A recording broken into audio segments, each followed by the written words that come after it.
Isang bagong nilipatang townhouse. Isang aninong lumulutang sa kalangitan. At isang pangitain na diretsyong nakatitig sa iyo.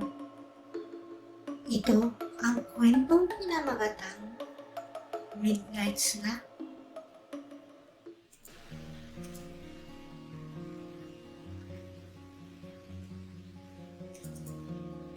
Magandang gabi mga tagatangkilik ng HPS o Horror Pinoy Stories. Ang pangalan ko ay Queenie at ibabahagi ko sa inyo ang karanasan kong ito habang bumibili ng midnight snack sa isang 7-Eleven na malapit sa bahay namin. Bagong lipat pa lang kami. Isang townhouse ang nalipatan namin at ito ang itsura niya. Mga isang linggo pa lang kami dito. Isang araw ay may tinatapos akong project para sa school kaya gising pa ako hanggang hating gabi.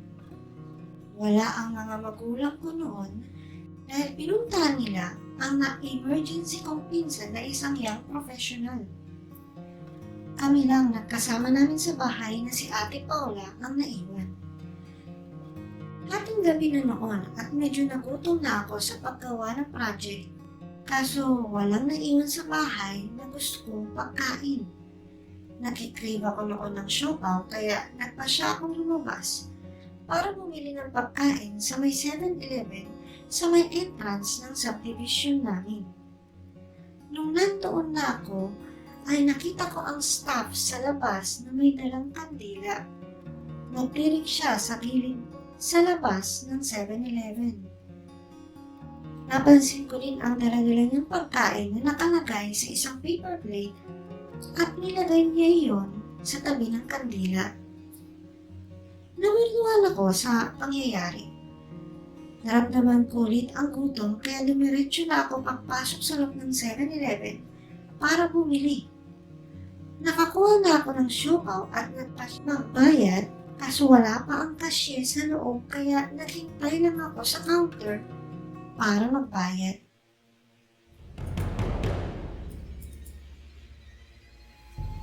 Habang hinihintay, ay biglang parang bumigat ang aking pakiramdam. Napansin ko na ako lang ang tao sa loob ng 7-Eleven. Kakaiba ang aking nararamdaman noong mga sandaling iyon.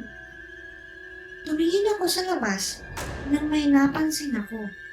Napatingin ako sa itaas ng isang building sa labas at ito ang nakita ko. Tinignan ko kung ano iyon.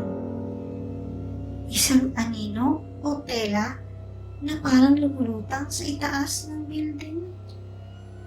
Tinitignan ko lang siya. Hindi maalis ang titig ko sa bagay na iyon. Tinitignan ko lang siya. Tinititigan.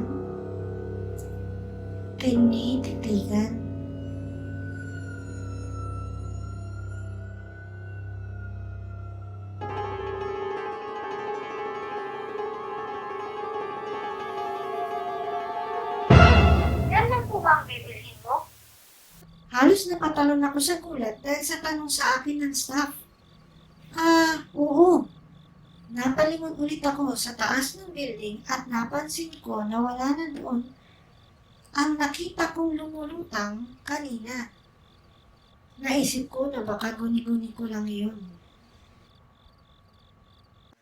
Pero hindi maalis sa pakiramdam ko na parang may hindi tama.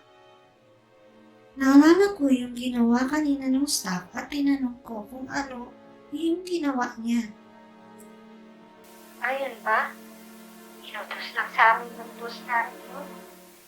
Kailangan daw kami magtirik ng kandila dyan sa labas at magdala ng pagkain kada Wednesday ng ating gabi. Sagot niya sa akin. Bakit? Ano bang nangyari? Tanong ko ulit. Doon niya kinuwento ang dahilan ng kanilang ginagawa. Ang sabi sa kanila ng boss ay para daw iyon sa kaluluwa ng isang babaeng namatay dyan sa gilid ng 7-Eleven.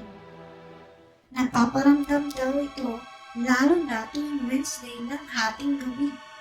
Kaya nagpasya ang boss nila na alayan at pilikan ng kandila ang lugar kung saan ito namatay. Natakot ako sa sinabi niya. Naalala ko tuloy yung nakita kong lumulutang kanina. Sinabi ko iyon sa cashier habang kinikilabutan ako. Huwag naman po, ma'am. Huwag mo kayong manakot ng ganyan. Bago lang ako dito at hindi ko pa nararanasan ang mga sinasabing pagmumuntong iyan. Ang sabi niya,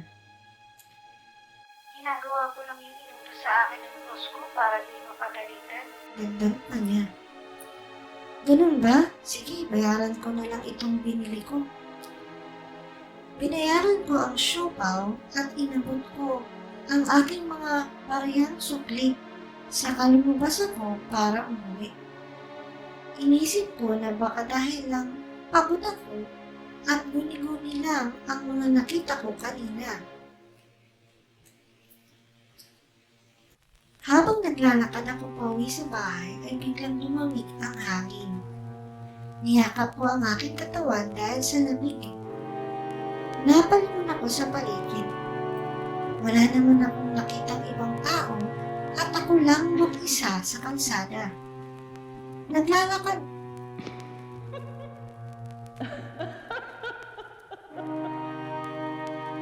Naglakad na ulit ako pauwi nang biglang nakaramdam ako na parang may nakatingin sa akin mula sa aking gilid.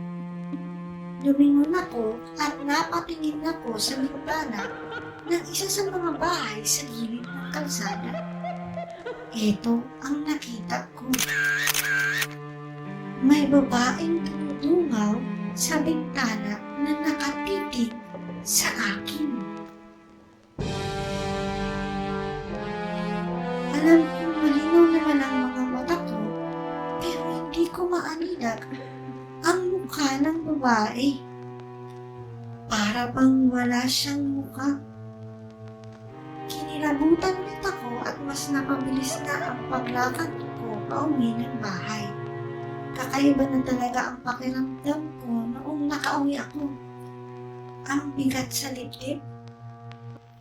Binuksan ko ang ilaw ng bahay namin sa sala. Tinawag ko ang kasama namin sa bahay na si Ate Paula pero hindi siya sumagot. Inisip ko na lang na baka mahimbing ang tulog niya.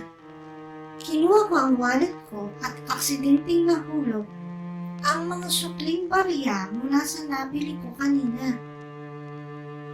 Pagkatapos ko mapulot lahat ng nahulog na barya, ay nanlaki ang aking mga mata. Ito kasi ang biglang tumampad sa akin. Isang babae ang nasa loob ng bahay ko. Isang black lady na nakabukas ang bibig at nakanganga.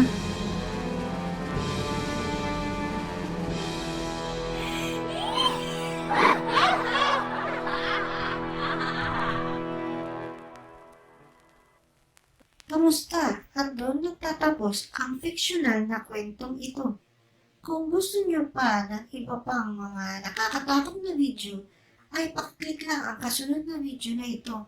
Maraming salamat sa pagtangkilik at magandang gabi.